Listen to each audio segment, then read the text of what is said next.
Hey everyone, welcome to our Fast Track class, Discover the Magic of a Memory Palace. I'm Allie Kramer and I'll be leading this class today. How many times have you gotten home from the grocery store to realize that you forgot several things? Or how about trying to remember that new person's name at work that just started? Or maybe there's been a couple occasions where you've forgotten a friend's birthday? While these are all very minor inconveniences for the most part, all these things have one thing in common. They rely on our ability to memorize things. Today, technology is constantly advancing, and many people complain that they simply cannot keep up. And at Lifehack, we get a lot of questions and requests about how to improve one's memory when it feels like their mind is already overloaded. And let me just say, there's nothing wrong with using technology to create lists to help us with short and long-term memory, but it comes at a price as places, dates, specific times, etc. become harder and harder to remember without technology as an aid. Thankfully, the Memory Palace is here to help. It's an immensely powerful method that can help you unlock memories and help you retain them as well with complete ease. By learning what a memory palace can do for you and how to use the technique, you can really change your life and remember a lot more on a daily basis. So a lot of people will say when they have a bad memory, they often mean that they have trouble remembering specific events or occurrences that happened in their life. This is called episodic memory, which is unlike semantic memory where you memorize a bunch of facts or notes like studying for a test. And a mnemonic device is a technique that helps you retrieve information by improving the way that you encode that information. And the Memory Palace is a mnemonic device and probably one of the most effective ones for using and improving your memory.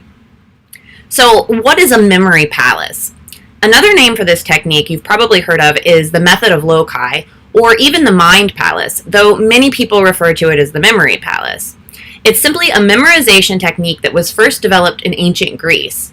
Back then, paper was expensive and limited, so people relied heavily on their own memories to recite and recall information.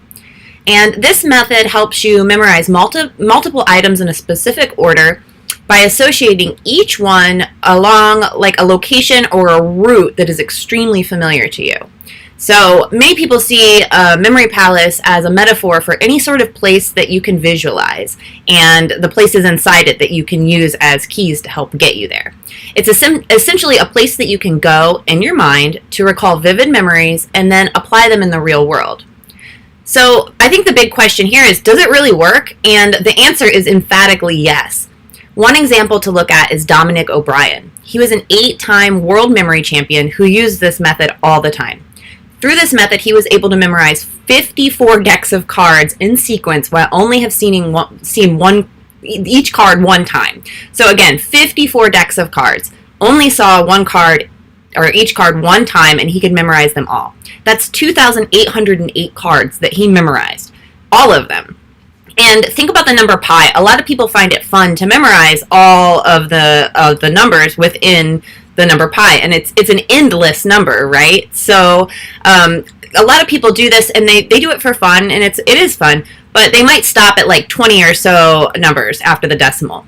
But that's not the case for two specific people, which only one of them I have his name. Ravhir Mina was able to recite 70,000 decimal places of pi. That's pretty incredible, but was only overshadowed by a Japanese man who memorized 111,700 decimals. Can you really imagine doing that? Like how much memory you would have to tap into? And you can do it. These might seem like rare occurrences, and I hear you, they are pretty rare. But these individuals all started somewhere, and that somewhere is with the Memory Palace. As I said, a memory palace is a place to house vivid memories. However, under the right circumstances, you can leverage it for a wide variety of things. And one of the most common is to memorize patterns or information. So today I'm going to show you how to build and use your own memory palace. There's lots of practical uses for a memory palace outside of setting world records. You can use this technique to pretty much think of long to-do lists, grocery lists, names. If you're trying to learn a new language, you can help with that. It can help with that. And it's really, really useful in everyday life if you kind of get into the habit of doing it. So essentially, there are 5 steps to build and use a memory palace. The first step is to select your palace. So this does not have to be an actual palace. In fact, this should be a place that you're very familiar with. So it works best if you can mentally see and walk around the area effortlessly. A suggestion that we recommend is somewhere that you're very familiar with, such as your home, or maybe even your office at work, or a school that you went to or are currently going to, or even a familiar route that you walk every day. You should define a particular route in your mind within your memory palace, and it's really helpful to keep that route simple by going to from room to room, for example. So if you're in your own house, you want to think about the route that you would take from point A to point B, and really think about the route that you're taking there. So if you want to make the palace just one room, say your living room, you want to think about a route within the living room from object to different object. And you should define a definite route inside of your memory palace, because when you're in one room, it's a lot easier to kind of pull the information that's going to help you associate with these things that you're memorizing later. And again, this is why a good first choice would be your home, because the more accurately and vividly you can picture your palace or your room and the details within it, the more effective your memorization is going to be. And also, try to define a specific route, as I mentioned, in your palace, instead of just thinking about it as a static place. So even if you're using your living room, you want to think about walking through the living room from a particular start to a particular end, because this will help with the visualization.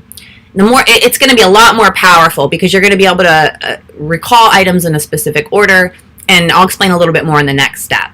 Another couple of suggestions that a lot of people find work well for a memory palace is in your neighborhood or around the city or town you live in, streets that you're familiar with. Maybe you walk to the post office and you have a direct route that you take every single day, or every single time you go to the post office to get there. Or maybe it's a drive to work, which would be probably daily for most people. Or any other sequence of streets that you're familiar with. Or you can even use, if you love to go to a certain park, especially one with a distinctive pathway that you can visualize walking through and that has distinctive and recognizable features. That's a great place for a memory palace. So step 2 is to identify these distinctive features within your palace. Once you have a palace, you need to pay especially close attention to the features within it. For example, say you went general and used your home as a palace. There's going to be distinctive features within your home, right? Such as the front door, maybe your steps, or your basement, or your back door, your kitchen, your office, etc. There's so many places within your home that can be a route that you take through it. And if you choose to stick to just one room, that's totally okay. Find distinctive objects to help you along on that path to make that route. For example, if you want to use your bedroom as your memory palace, you'll use your bed, maybe your dresser, if you have a television set, a nightstand, etc. And you're going to think about those objects in the order in the same way every single time. So you're going to analyze your room, and that's part of analyzing it, and always look from one direction to another, left to right, right to left. It doesn't really matter, just as long as you have a specific path that you're going down each time you go into your memory palace in your mind.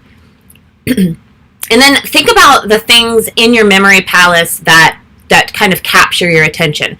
Perhaps there's a houseplant there, maybe a colorful pillow on your sofa, or even a piece of artwork that's hanging on your wall.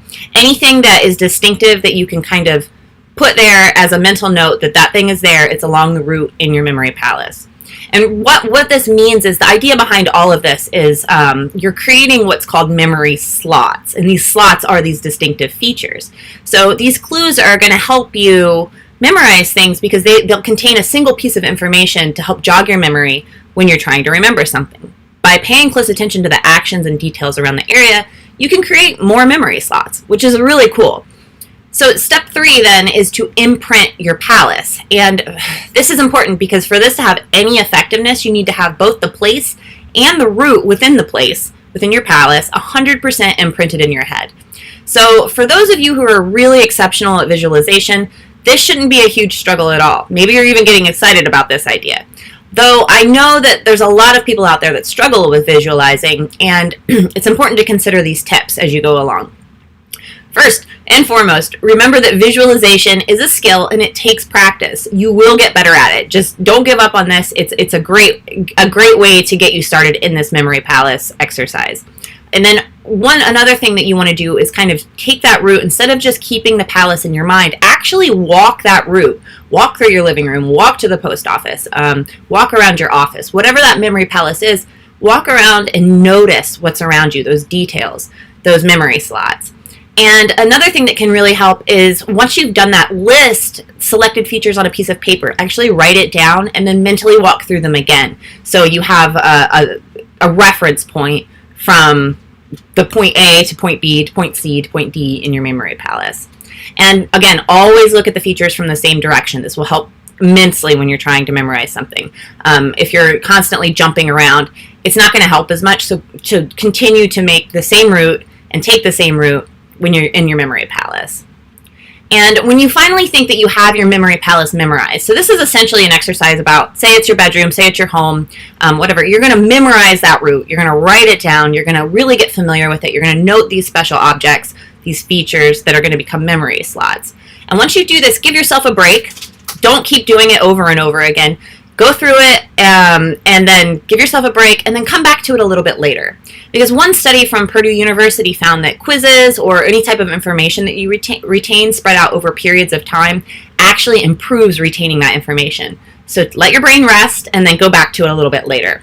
And the same principle really applies to the memory palace, as you'll be quizzing yourself as to what your palace looks like, what these key features are, what your memory slots are, etc. But once the palace is imprinted in your mind, you can then start to leverage the magic of the palace. So this starts at step 4, which is to begin association. So now that the palace is in your mind, you can recall the memory slots, and then you can start to fill in those memory slots. So all you do is take a known image, otherwise known as a memory peg, and place it within an element that you wish to memorize. So where do these go exactly? Well, they go with the particular features that you selected in the memory palace. So to help you kind of better understand this, let's go with a simplistic approach. After all, you can definitely do amazing things like the world records that I was talking about, but it's a lot better when you're learning to start small with this. So let's say you're memorizing a grocery list, and for the sake of argument, let's say you chose your house as a palace. So, or even, let's even get more descriptive here, smaller level. Let's say your bedroom. So let's say you needed to pick up some apples. Visualize these apples sitting on top of your bed in a pile. And then maybe you also need to pick up some yogurt. So you're gonna put that yogurt on your nightstand, right? Maybe on top of your alarm clock or whatever is there.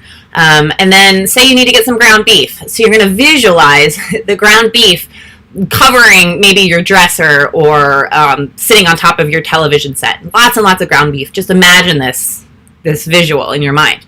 It sounds crazy, but it really works. And that's because all of these things wouldn't physically happen. I don't think most of you sit around with apples and ground beef and yogurt in your bedroom just kind of in piles there, but they can really help serve as mental cues because they're not expected, but you've already put them into your mind. And they give you pause and remind you to pick up those specific items as you walk through your memory palace. You'll be able to recall them really easily. So then the last and final step is to visit your new palace. And so you need to spend some time in this palace. If this technique is new to you, going through it once may not be enough for you. So again, I would recommend starting with a grocery list, starting with a simple area, your home, even more a bedroom, your kitchen, whatever, and go through the palace over and over again to really get familiar with it. And try for the first exercise, if you're doing the grocery list, placing the objects in the palace and see how many you can memorize. It's really fun, it's really cool, and you're going to very, very much surprise yourself. I'm sure of that. And it's not to say that you need to do this a lot, over and over again. So for a memory palace technique to work, you don't need to sit and visualize your entire grocery list over and over and over and over again before you get it. But doing quick rehearsals and repeating the journey a few times for beginners definitely helps. And since this technique demands a lot of visualization and rehearsing, the more you're relaxed you'll be about it, the easier it's going to be for you to remember things. And for any of you that need any help on visualization, we have a ton of great YouTube videos that cover visualization. I recommend you check them out. Because as we grow older, it's much more important for us to retain our memories, right? Because we have more of them. And if we don't exercise our minds, we risk exposing ourselves to more and more inconveniences to more and more things we forget, to more and more disappointments. The list goes on, but you can really combat it and prevent it by using this method. Like your body, if you make a habit of developing your own mind, you can really improve yourself in ways that you never quite imagined before. And the Memory Palace is one way to help you get started on this and understand how powerful your own mindset can be, especially when it comes to retaining information that most people actually forget very easily. And keep in mind, again, that memory loss can be prevented or combated. So it doesn't matter how old you are, if you're young or you're old, or how good your memory is. This method can actually help you improve your memory by just doing this simple exercise over and over again. You're going to really see some pretty cool results. And this is going to help with everything that you do, not just memorizing grocery lists or friends' names, new friends' names, or phone numbers or anything like that.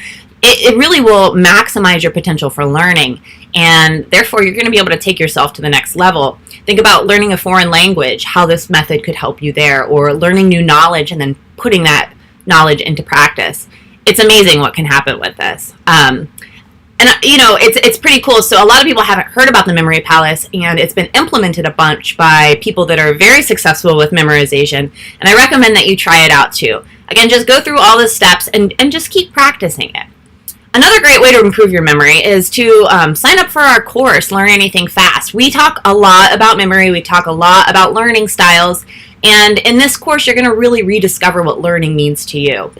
It's going to help you take a pause and a step away from any of the past maybe burdens or ideas that you had about your own memory or about learning, and it's going to free yourself from these traditional models that have been drilled into our heads about how we learn, how we take in information, how we process it, and what we can do with that new knowledge.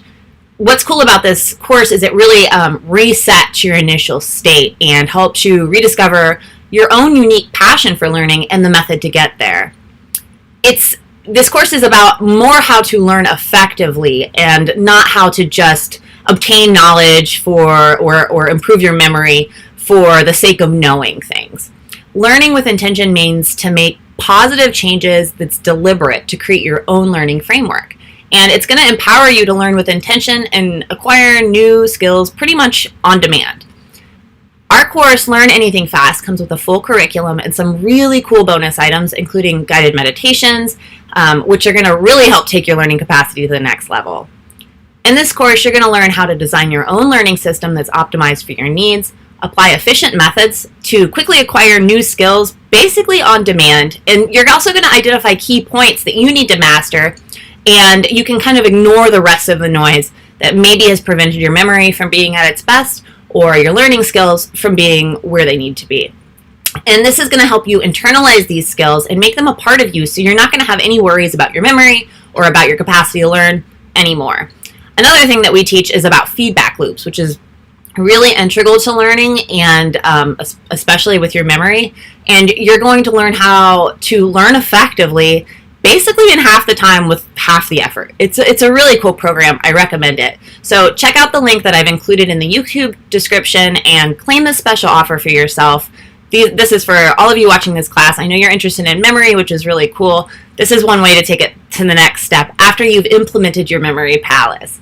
And if you don't love what you discover about learning and memory in this course, we offer a 20-day, 100% money-back guarantee. So there's no risk to you.